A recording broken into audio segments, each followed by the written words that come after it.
참 긴 본문입니다. 긴 본문인데 이 오늘 말씀을 통해서 우리 주님께서 십자가로 나아가셨던 그 길을 우리가 함께 듣도록 하겠습니다. 종료주일입니다. 다른 때 같으면 주님의 성찬을 나누고 함께 우리 주님의 고난을 묵상하고 또 부활을 기대하고 소망하는 그러한 자리가 이 종료주일인데, 참 이 땅의 교회들이 한 두어 달 또는 그 이상 참 어렵고 힘든 고비를 넘어가고 있습니다.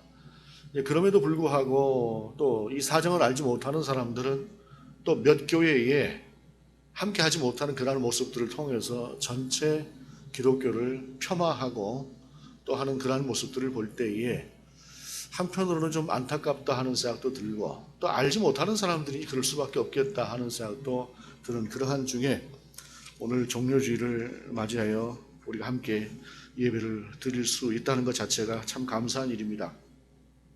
어찌 보면 이 시기는 우리가 정말로 그리스도인인가? 라고 하는 것을 확인해 볼 수 있는 그러한 시기라고 생각을 합니다. 그리고 그것을 확인하는 가장 중요한 시금석은 우리가 예배자인가? 라고 하는 사실입니다. 그 예배자라고 하는 것은 우리의 삶이 예배이기도 하지만 명백하게 오늘 이 시간 우리가 하나님 앞에서 이 자리든 또는 가정에서든 온라인이든 어떠한 상태로든 우리가 하나님을 향해서 예배자로 서 있는가, 아니면 그 예배를 쉽게 여기는 사람으로 서 있는가 라고 하는 것은 우리 신앙의 모습을 보여주는 분명한 잣대가 될 것이라고 생각을 합니다. 우리는 그러한 점에 있어서 분명하게 거리를 지키고 있고 또 여러 가지 7대 원칙이라고 하는 것들을 지키면서 이 자리에 나와서 함께 예배자로 서 있습니다.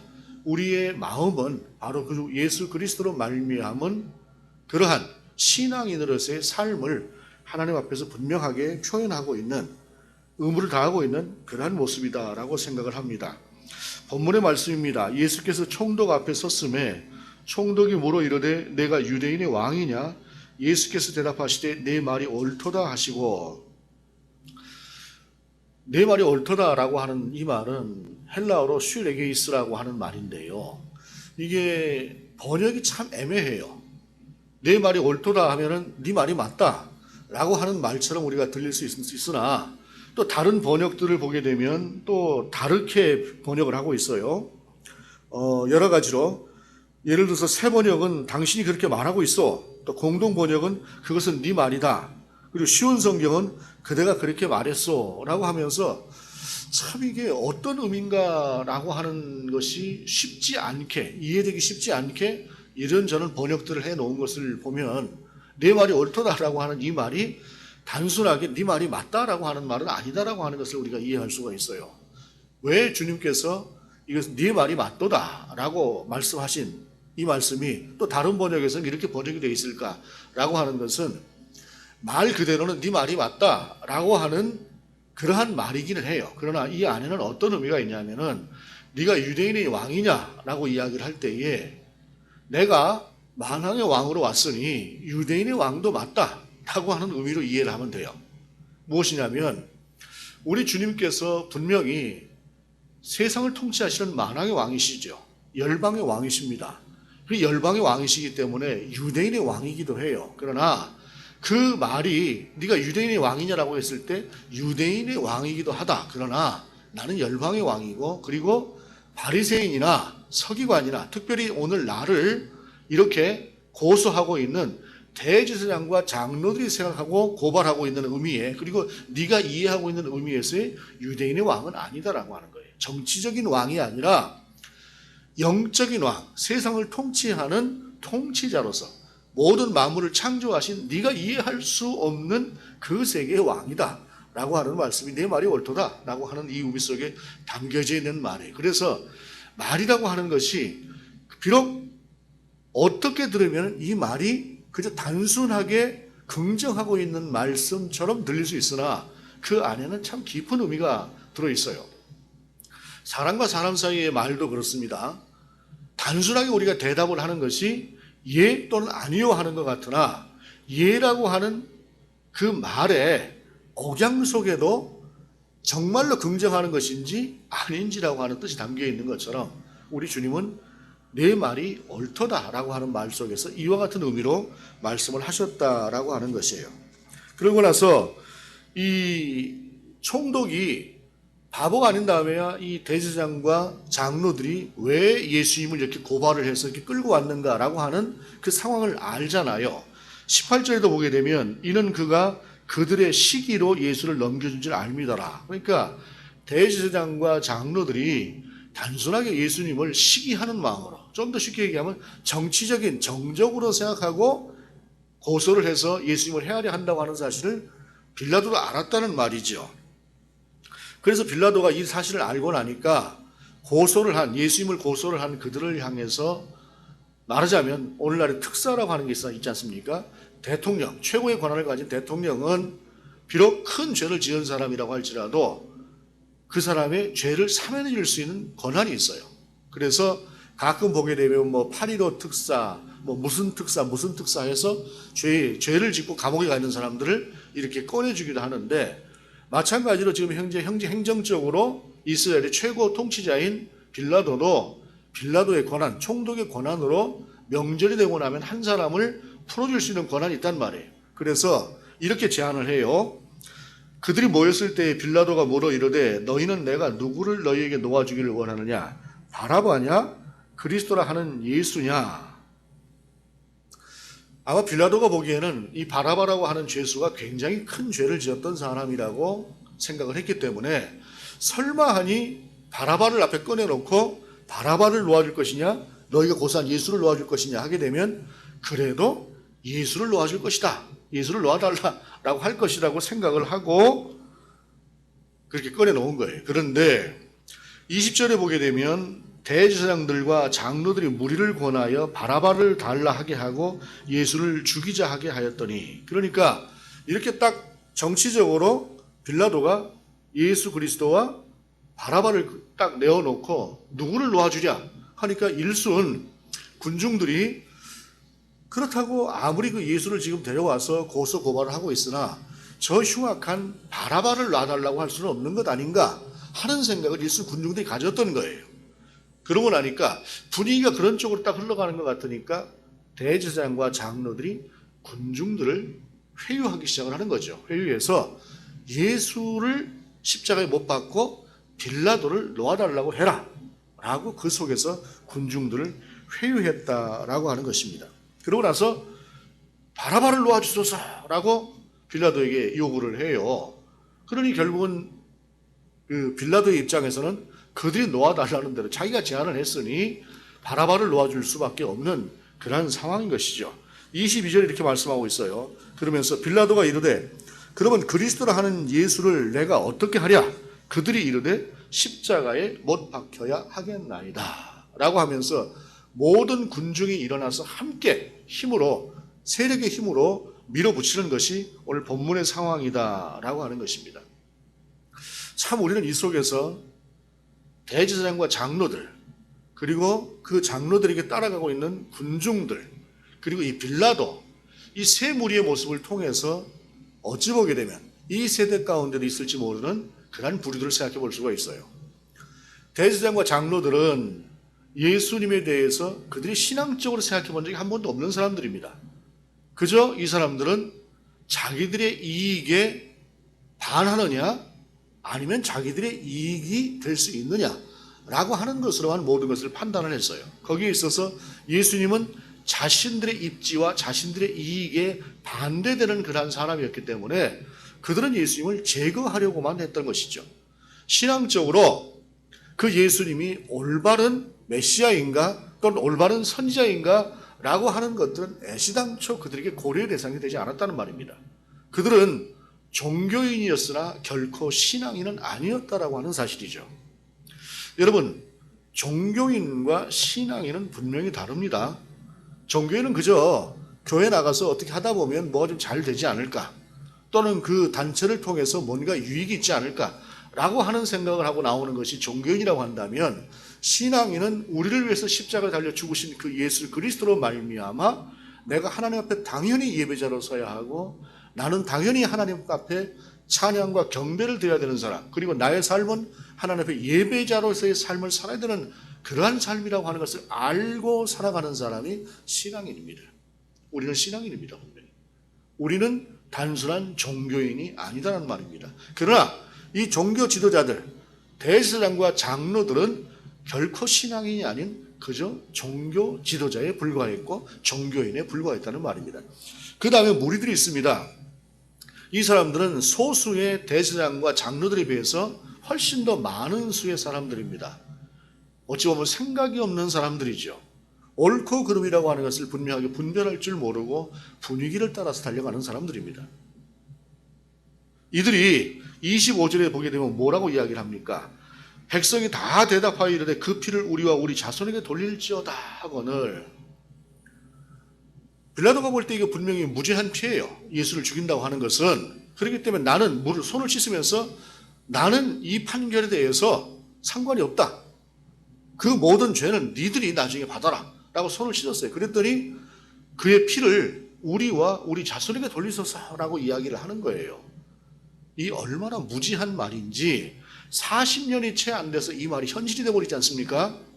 예루살렘이 로마 장군 티투스에 의해서, 디도에 의해서 처참하게 짓밟혀버립니다.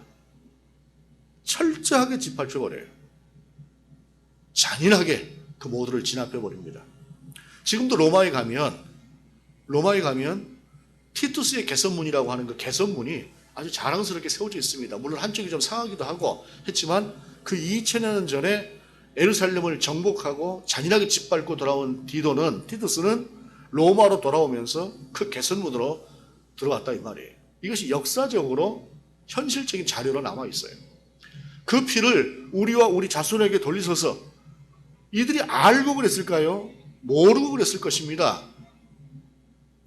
자기들이 지금 죽이고자 하는 사람이 예수 그리스도가 메시아라고 하는 사실, 예수께서 메시아라고 하는 사실을 그들은 전혀 모르고 생각해보지도 않고 그저 이끄는 대로 끌려 들어갔어요. 그리고 거기다가 그 피를 우리와 우리 자손에게 돌리소서라고 하는 이 무모한 약속을, 소원을 그들의 입으로 내어뱉었단 말입니다. 그리고 이것은 40년이 채 안 되는 후에 잔인하게 그들로 돌아오는 거예요. 생각이 없는 민족이 망할 수도 있다라고 하는 것을 보여주는 것입니다. 신앙도 우리는 생각을 하고 신앙생활을 해야 돼요. 그래서 우리가 개인적으로 신앙의 훈련을 하는 것, 개인적으로 묵상을 하는 것, 그리고 옳고 그름에 대해서 분별하려고 하는 그러한 태도가 필요하다라고 하는 사실입니다. 그 다음에 빌라도라고 하는 사람은 어떤 사람입니까? 옳고 그름도 분별해요. 알아요. 지각도 있고 분위기도 파악을 하고 그리고 그것을 해결할 수 있는 권한과 능력도 있어요. 그러나 그렇게 해서 나에게 무엇이 유익이 되겠는가 라고 하는 것을 생각하면서 진실의 눈을 질끈 감아버리는 것이죠. 그래서 빌라도는 2000년이 지난 지금까지도 본디오 빌라도에게 고난을 받으사라고 하는 참 그 불명예스러운 그러한 이름을 안게 되었다라고 하는 사실입니다. 그러면서 주님은 십자가를 향해서 나아가게 됩니다. 그리고 십자가를 형을 언도받은 예수 그리스도가 이 로마 군병들에 의해서 이제 또 어떤 수모를 당하고 있는가라고 하는 것들을 본문은 이렇게 보여주고 있어요. 그의 옷을 벗기고 28절 이하 홍포를 입히며 가시화를 엮어 그 머리에 씌우고 갈대를 그 오른손에 들리고 그 앞에서 무릎을 꿇고 희롱하여 이르되 유대인의 왕이여 평안할지어다 하며 그에게 침 뱉고 갈대를 빼앗아 그의 머리를 치더라. 갈대라고 하는 것은 어떤 것입니까? 왕이 들고 있는 호를 이야기하는 것입니다. 왕이 들고 있는 자그마한 그 지팡이를 이게 왕이 들고 있는 홀이다 라고 하면서 갈대를 가져다 놓고 희롱을 하는 거예요. 근데 이때 당시 로마 군병들은 이방인이었다고 해요. 유대인이 아니라 이방인이었다고 하는데 뭐 시리아나 페니기아나 이쪽에 속하는 그런 이방인들이었는데 이 사람들이 이스라엘 민족에 대해서 좋지 않은 감정을 가지고 있었어요. 그러니만큼 예수 그리스도에 대해서도 더 잔인하게 예수 그리스도를 희롱하는 것이죠. 생각을 해보십시오. 침을 뱉고 갈대를 쥐어다 주고 이랬다. 이게 왕의 지팡이다 라고 하면서 마음껏 우리 주님을 희롱했다는 것입니다. 그럼에도 불구하고 우리 주님은 아무 말씀을 하지 않으셨어요. 그냥 그대로 이것이 당신이 덮고 안고 가야 될 그러한 사명이었기 때문에 주님은 그 길을 묵묵하게 가셨다는 것입니다. 그러나 그 길을 묵묵하게 가는 도중에 체력은 한계가 있어요. 왜냐하면 이때 당시 십자가형을 받은 사람은 자기가 메어 달릴 십자가를 자기가 지고 가는 거예요. 자기 자신이 메어 달려야 될 십자가니까 자기 키보다는 클 것이고 그 무게가 또 무게를 견뎌야 되니까 작은 그러한 십자가는 아니지 않겠습니까? 그것을 자기가 스스로 지고 자기가 십자가형을 당할 것까지 그 십자가를 지고 가야 되는 것입니다. 그 전에 이미 우리 주님께서 매를 맞으셨다고 본문을 기록하고 있어요. 지친 주님께서 가다 쓰러졌어요. 쓰러지고 나니까 로마 군병들이 볼 때도 이제 더 이상은 예수님을 보고 채찍질을 치르면서 더 나아가라고 할 수가 없는 그러한 지경까지 우리 예수님이 지치셨다는 말이에요. 그러니까 어떻게 합니까? 주변을 쭉 둘러보고 나니까 십자가를 지고 가는 예수님을 보고 많은 사람들이 구경을 나오지 않았겠어요? 구경을 나온 그들 중에 구레네라고 하는 시골에서 온 시몬이라고 하는 사람이 보였어요. 아마 가장 만만해 보였던 모양입니다. 좀 행세께나 하는 것 같고 뭔가 좀 있는 것 같은 사람한테야 네가 와서 이 십자가 대신 져 이렇게 이야기할 수 없었겠죠. 가장 만만해 보이니 그 사람 불러서 십자가를 지라고 했던 것일 것입니다. 그러면 이 구레네 시몬 입장에서는 또 얼마나 이게 억울하겠어요. 십자가라고 하는 것이 이때 당시엔 흉악범들이나 메어 달리는 형이 십자가형인데 그 십자가를 대신 져준다고 하는 것이 자랑스러운 것은 아니지 않겠습니까? 예를 들어서 우리가 믿음이 있는 상태에서 또는 뭔가 친분이 있는 상태에서 안타까운 마음에 내가 져주고 싶다 저 십자가를 해서 대신 져줄 수는 있겠으나 오늘 본문은 예수님과는 일면식도 없던 저 시골에서 유월절 맞아서 예루살렘에 예배드리러 왔던 한 시골 사람 하나 불러다가 너 대신 십자가 져 라고 하니 이 사람 입장에서는 참 어떤 기분이었겠습니까? 억울하기도 하고 하지 않았겠어요? 그런 참 놀라운 사실이 있습니다.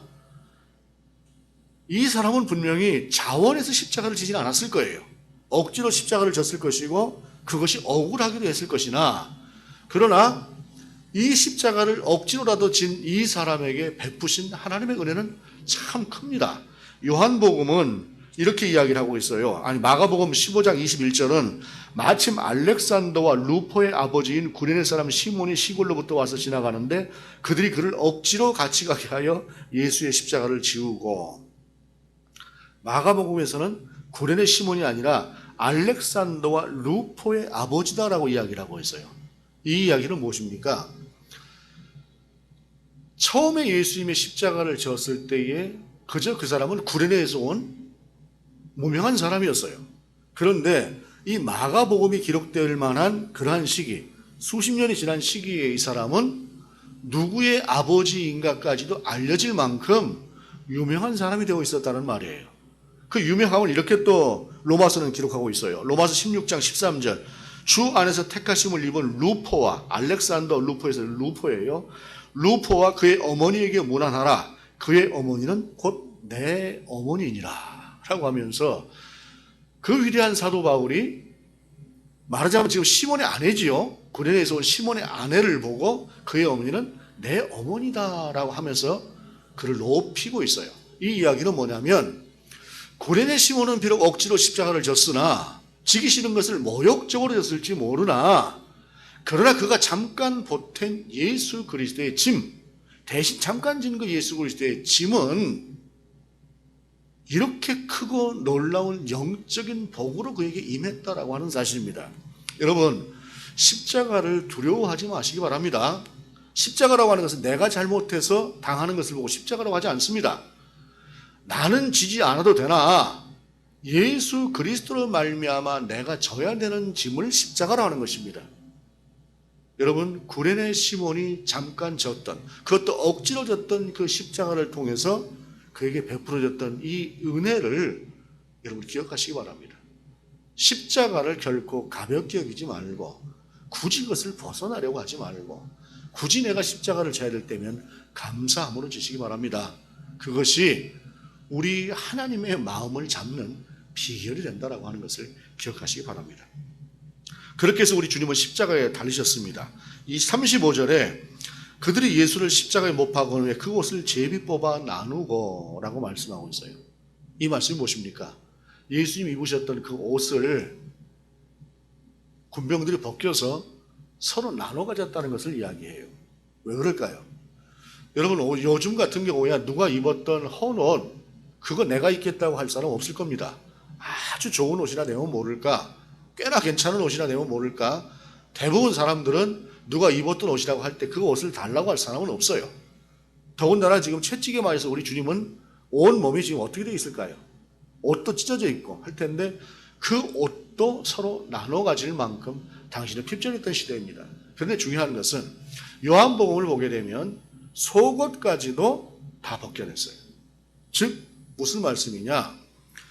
우리 주님은 십자가에 달리실 때에 완전히 벌거벗은 채로 달리셨다라고 하는 사실입니다. 벌거벗었다라고 하는 것은 무슨 의미입니까? 사람이 당할 수 있는 최고의 수치를 당했다라고 하는 것을 이야기하는 것입니다. 최고의 수치를 당하신 상태에서 벌거벗으신 상태에서 우리 주님은 모든 사람이 보고 있는 곳에서 십자가에 달리셨어요. 누구를 위해서요? 바로 저와 우리를 위해서 그분은 그렇게 십자가에 달리신 것입니다. 그리고 44절에 보게 되면 참 중요한 이야기가 하나 나와요. 함께 십자가에 못 박힌 강도들도 이와 같이 욕하더라. 예수님 좌우에 강도가 있었어요. 둘이. 그런데 그들도 예수님을 욕했다고 이야기를 하고 있어요. 그런데 누가복음은 이때의 상황에 대해서 좀 더 기록을 하고 있어요.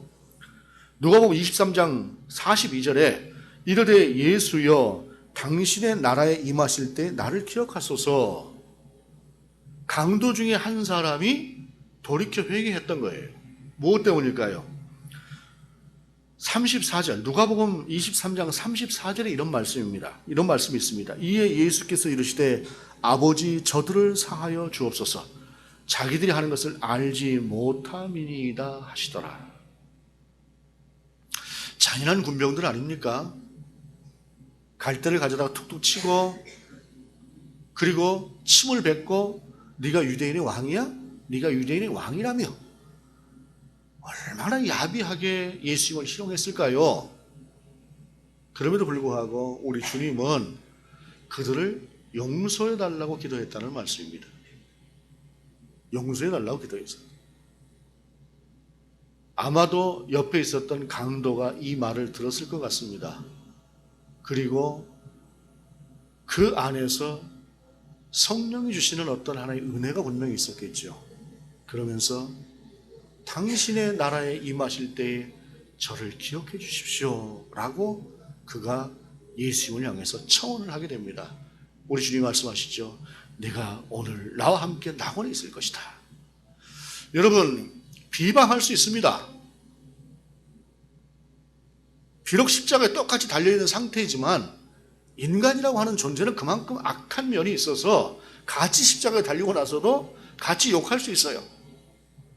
그러나 어느 순간 이것이 잘못된 것이라고 하는 것을 인식할 수 있는 인지의 능력이 있어야 하고, 그리고 그 인지의 능력을 통해서 이것이 아니다라고 할 때 그것을 돌이킬 수 있는 회개가 있어야 하는 것입니다.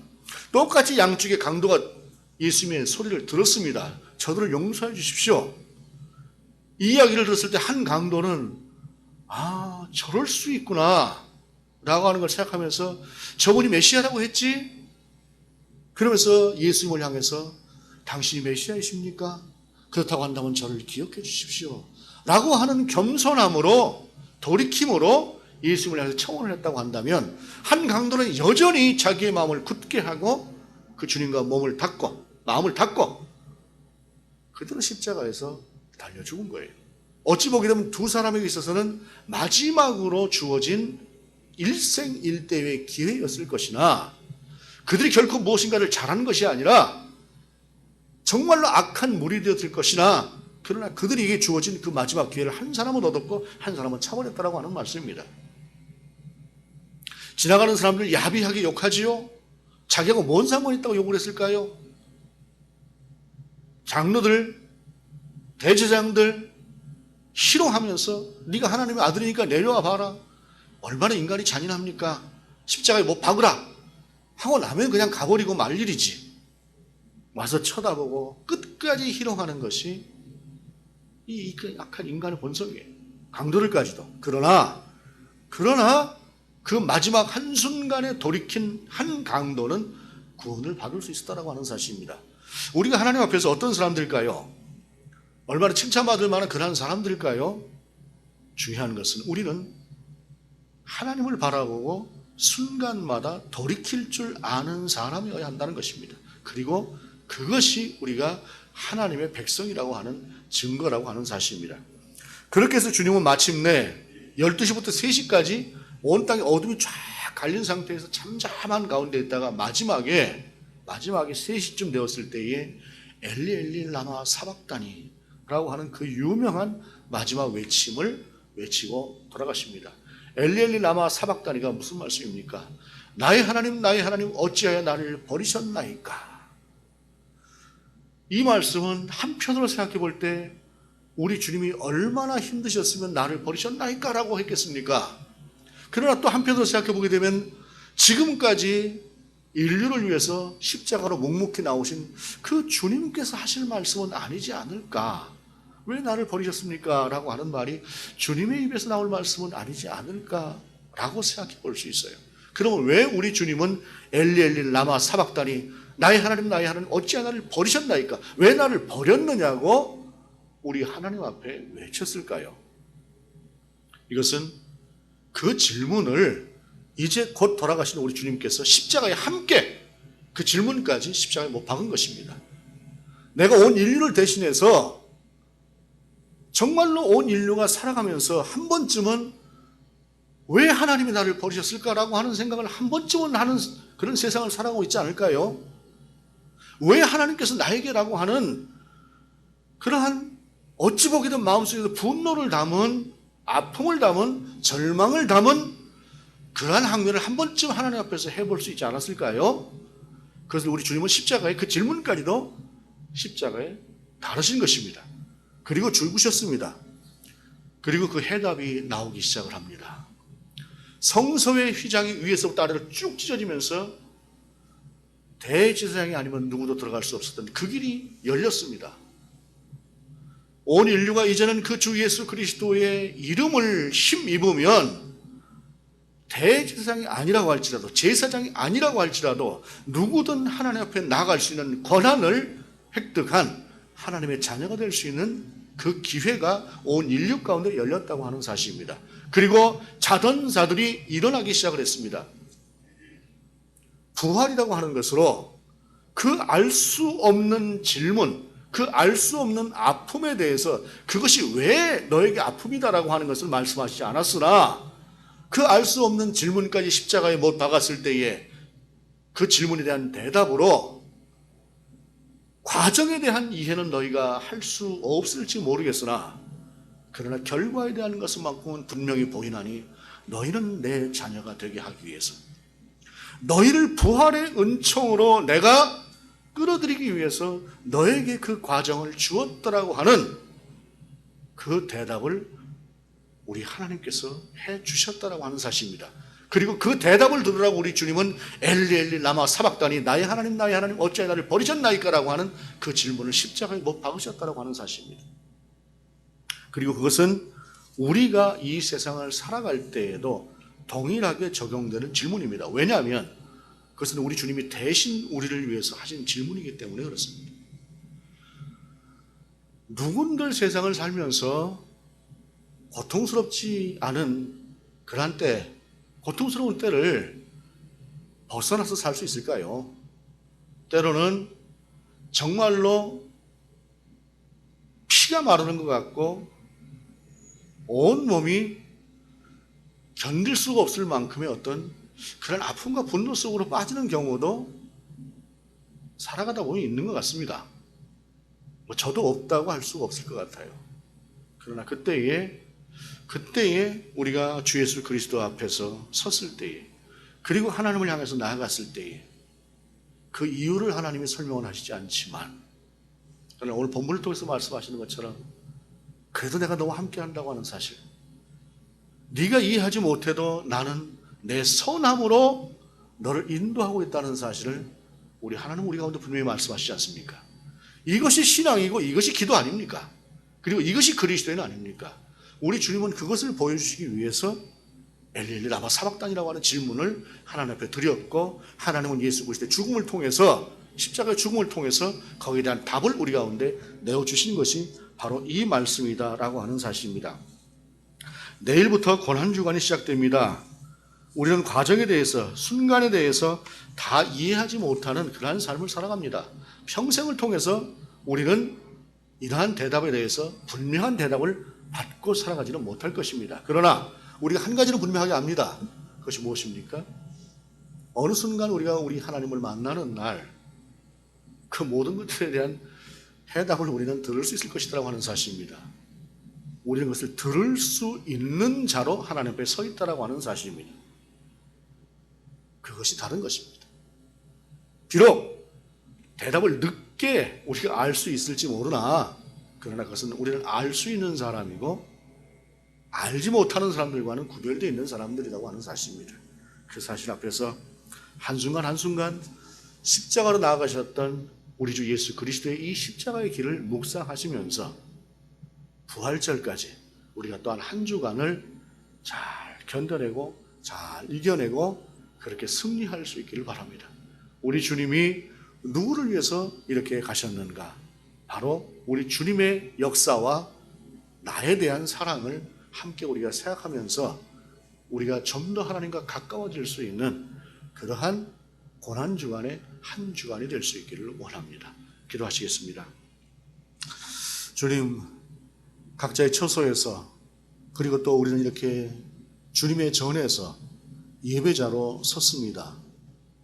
그리고 십자가의 길을 가신 우리 주 예수 그리스도의 은혜를 우리가 다시 한번 확인합니다.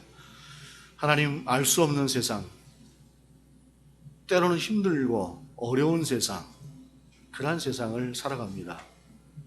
코로나19라고 하는 이 상황은 그러한 모습을 보여주는 하나의 신뢰이겠습니다.